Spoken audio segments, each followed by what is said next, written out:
You meet someone new, a stranger, maybe at a coffee shop, maybe in a job interview, maybe just walking past you on the street. And before they say a single word, before you know anything true about them, your brain has already decided something.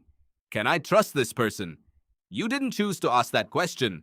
It asked itself, and the answer arrived faster than you could possibly think it through. That's strange when you actually stop to look at it. You have zero information, no history, no conversation, just a face, and yet something in you has already rendered a verdict. So here's the real question. Where does that verdict come from? And why does it happen so fast that you never even notice it happening? The answer is far stranger than first impressions matter. The answer reaches back hundreds of thousands of years into a world where reading a stranger's face correctly wasn't a soft skill. It was survival. Let's start with how fast this actually is. In 2006, two researchers at Princeton, Janine Willis and Alexander Todorov, ran an experiment that changed how psychologists understood snap judgments. They showed people photographs of unfamiliar faces, not for seconds, for a tenth of a second, 100 milliseconds. That's faster than you can blink. After that single flash, people were asked to rate the face. Trustworthy or not? Competent or not? Likeable or not? Here's the part that should stop you.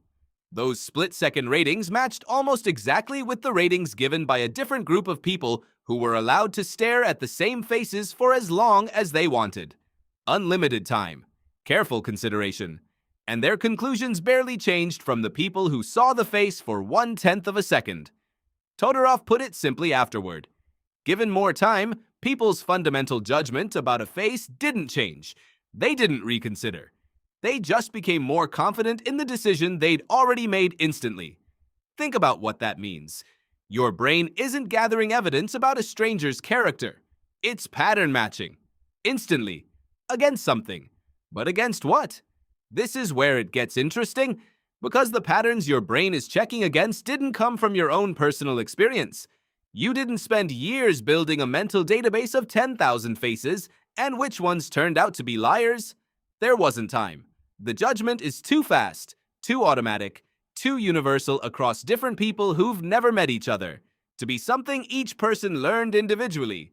So if it isn't learned from your life, where did it come from? This is where you have to go back. Not years, hundreds of thousands of years.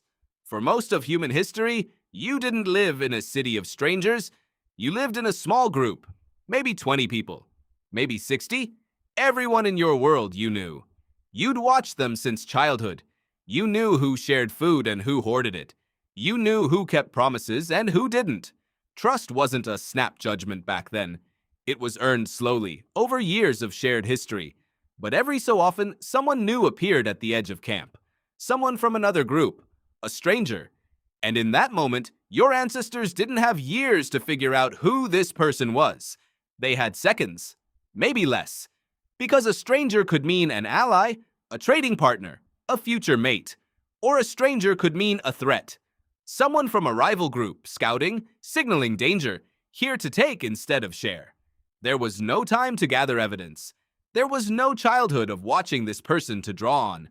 The brain needed a shortcut. A fast, rough, good enough answer, based purely on appearance. Not because appearance is a reliable signal of character, it isn't, but because some answer, even an imperfect one, was better than freezing in uncertainty while a stranger closed the distance. That pressure didn't last for a few generations. It ran for the overwhelming majority of the time humans have existed as a species, which means it had enough time to get wired in. Not as a conscious strategy you choose to use, as a reflex, automatic, pre-verbal, running before the rest of your brain even catches up. That reflex is what Willis and Todorov caught on camera, so to speak, in that lab in 2006. They weren't discovering something new about modern psychology. They were measuring the speed of something ancient, and the more researchers looked, the more automatic this turned out to be. It isn't just fast, it's hard to switch off.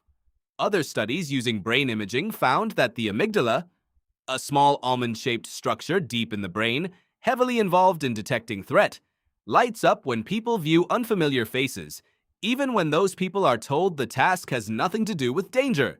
You can instruct someone to ignore trustworthiness entirely, to focus only on, say, the color of a stranger's eyes. The threat detection circuitry still fires anyway underneath the task you gave it.